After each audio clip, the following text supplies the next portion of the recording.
Hello students, class 11-12 উঠে organic chemistry তোমাদের খুব কঠিন লাগছে। এত রিয়েজেন্ট, এত রিয়াকশন কি করে মনে রাখবে বুঝতেই পারছো না।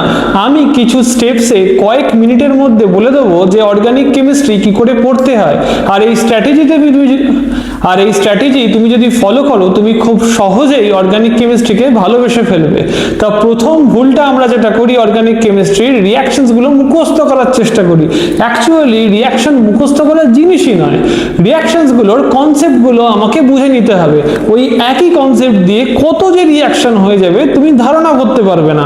ফল হলো জিওসি বলে একটা চ্যাপ্টার রয়েছে ক্লাস 11-এ, তার মধ্যে inductive effect, resonance, hyper conjugation, acid বেসের কনসেপ্ট তুমি যদি এখানে নাই বোঝো তাহলে বেসই ক্লিয়ার হবে না অর্গানিক কেমিস্ট্রি। তুমি সবসময় মনে রাখবে, গ্রামার ছাড়া যেরকম ইংলিশ বলা যায় না, ঠিক সেরকমই অর্গানিক কেমিস্ট্রিও জিওসিকে ছাড়া বলা যায় না। তোমার বেস যত, ফাউন্ডেশন যত স্ট্রং হবে, তুমি জিওসি আরও ভালো করে করতে পারবে।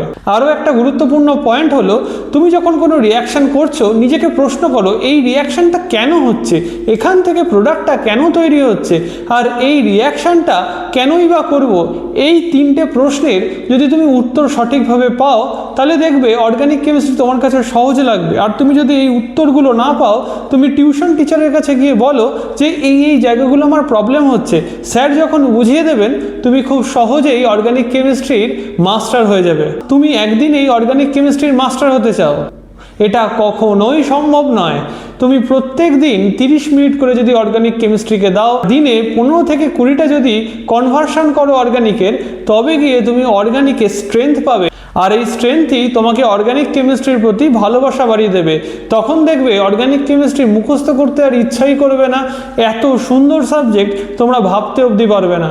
তুমি এই কনসেপ্টসগুলো ভালো করে নিজের মধ্যে নিয়ে একবার প্র্যাকটিস করে দেখো, মোটে 30 দিন করে দেখো। অর্গানিক কেমিস্ট্রি যদি স্ট্রং না হয়েছে, তুমি আমাকে এসে বলতে পারো যে স্যার আপনার কথা শুনে অর্গানিক কেমিস্ট্রি আমার স্ট্রং হয়নি। আমি মেনে নেবো তোমার কথা।